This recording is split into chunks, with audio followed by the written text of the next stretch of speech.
नमस्कार, मी रुशाली यादव सारंग। आता पाहूयात बातम्या विस्तारानं। राज ठाकरेंवरील टीकेनंतर अमोल मिटकरी आणि मनसेच्या कर्णबाळा दुंबळेंमध्ये चांगलीच जुंपलेली आहे। अमोल मिटकरींना तुडवणार, कुत्र्यासारखा मारणार, कर्णबाळा दुंबळेंनी अमोल मिटकरींना ही धमकी दिली आहे। अमोल मिटकरी 2% माणूस अशा शब्दात दुंबळे यांनी टीका केली। तर भुंकणारं कुत्रं कधी चावत नाही, मिटकरींनी दुंबळेंवर पलटवार केलेला आहे। दुंबळे मुख्य आरोपी आहे, त्यांना अटक करा अशी मागणी मिटकरी यांनी केलेली आहे।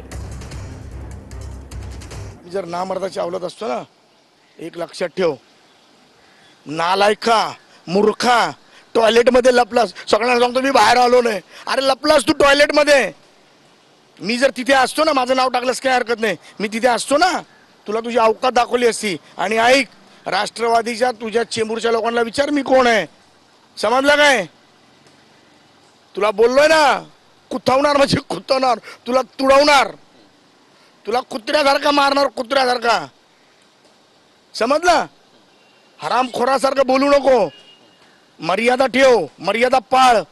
धमक्या बिमक्या देणारे पोचट गुंडे, भुंकणारं कुत्रं कधी चावत नसतं अशी आपल्या गावरान भाषेत म्हण आहे।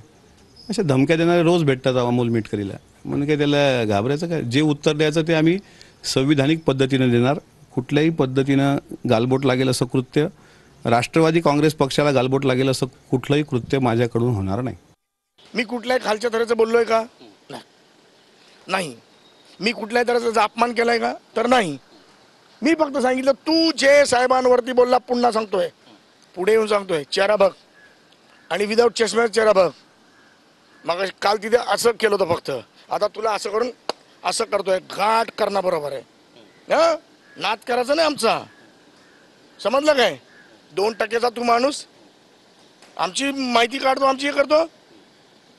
आम्ही प्रचंड संयमवादी लोक आहोत, पण एक लिमिट पर्यंत।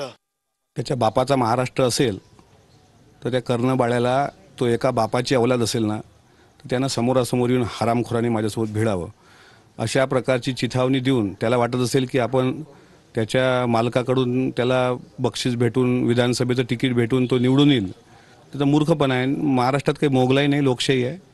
त्याच्यामुळे यांनी अवकातीतच राहावं, माझ्यासोबत खेटू नये, आणि त्याच्या बापाचा काही महाराष्ट्र नाही आहे।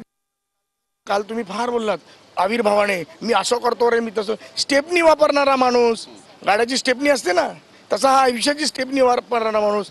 वैयक्तिक जायचं नसतं, परंतु ह्या माणसाला ह्याची अवकात कळली पाहिजे। आणि तो म्हणतो की मी फरार आहे, माझ्या नावाचा कसा उल्लेख करतो ते पहा, मी किती जी म्हणालो, कारण आमच्या आईवडिलांचे संस्कार आहेत, त्यामुळे आम्ही फालतू बोलणार नाही। परंतु या माणसाच्या तोंडाला आहे ना बावासीर झालेला आहे। बावासीर म्हणजे मराठीमध्ये त्याला म्हणतात मूळव्याध, इंग्रजी म्हणतात पाईल्स। ह्याच्या तोंडाला बावासीर झालाय, तुम्ही बघा ना, याचं सगळं हिस्ट्री काढा। तोंडाला मूळव्याध झाला असं म्हणतो दुंबळे कर्णबाळा, म्हणून हे वातावरण तापलंय। म्हणजे तुम्ही जे विखारी बोलता याच्यामुळे हे तापलेलं असं म्हणायचं। त्याला अक्कलच नाही, मूळव्याध कुठं होतं हे ते बेअक्कलाला माहीत नाही। त्याच्यामुळे असं आहे की मीडियाच्या काही मर्यादा नाही आहेत, त्याच्यामुळे मी त्या प्रश्नाचं उत्तर देणार नाही। पण तो मूर्ख आहे एवढं मात्र नक्की, तो एक दिवस राज ठाकरेला बुडवणार त्या नौकेसह। मी पाहत होतो तुझं सगळं चमत्कार, अरे आतमध्ये ओरडत होता, बचाव बचाव बचाव। तुला मी सांगू काय, लिटरली बाहेर आवाज होता, वाचवा वाचवा वाचवा, मला वाचवा, मला मारायला आलेत, असं बोललाय।